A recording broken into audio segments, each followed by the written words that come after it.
The Toronto 18, a group of young Canadians accused of planning their own version of 9/11 on September 11, 2006. Only now are the details coming to light. Here's Drew Griffin of CNN's Special Investigations Unit. Investigators say this is the devastation their bomb would have caused. The aim, kill as many Canadians as possible. The target, downtown Toronto.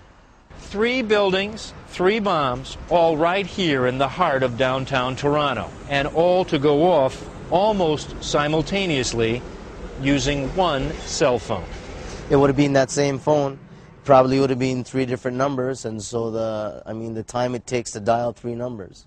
Mubin Sheikh was the mole on the inside, a paid informant of Canadian police. And this was the so-called ringleader of the conspiracy.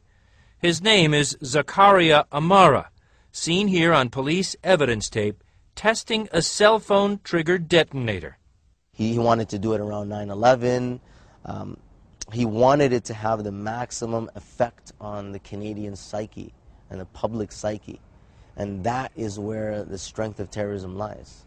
Sheikh, a Muslim youth director in Toronto, infiltrated the group that he calls high school friends who played soccer together and hung out at after-school Muslim youth groups. Sheikh says they also began looking at perceived injustice towards Muslims around the world and literally self-radicalized. And some have termed them jihadists because it becomes it's a hobby. They're online, they're checking all this stuff out, and then it's a cause for celebration when one of them actually goes and does something.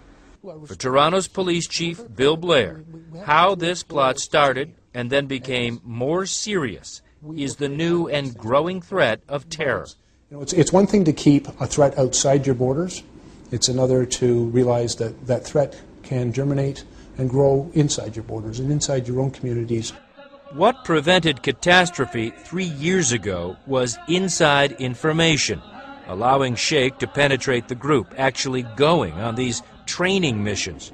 Some of the suspects were caught on tape, buying what they thought was enough ammonium nitrate to make 3 one-ton bombs. This test explosion of a real bomb by police played in court showed a jury what the chief says was the real intent: to kill Canadians. And you don't say that lightly. They could have killed thousands. The detonators that had been obtained worked. Had they been able to obtain the chemicals, all of the chemicals that they were trying to obtain, had they been able to detonate that in the city of Toronto, thousands of citizens would have been killed. What may surprise you even more than the plot to kill thousands of Canadians is the punishment handed down for trying to pull it off. Of the 2 conspirators seen loading and unloading what they thought was ammonium nitrate, one got a 14-year prison sentence but can apply for parole in just 2.5 years.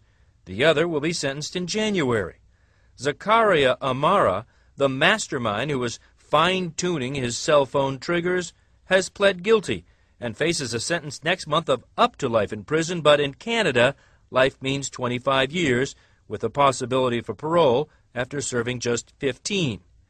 One of those convicted is already free, and charges against 7 others were either dropped or stayed. Toronto's police chief doesn't believe the punishments fit the crime. The police always want a greater sentence to reflect the abhorrence we have to such crime.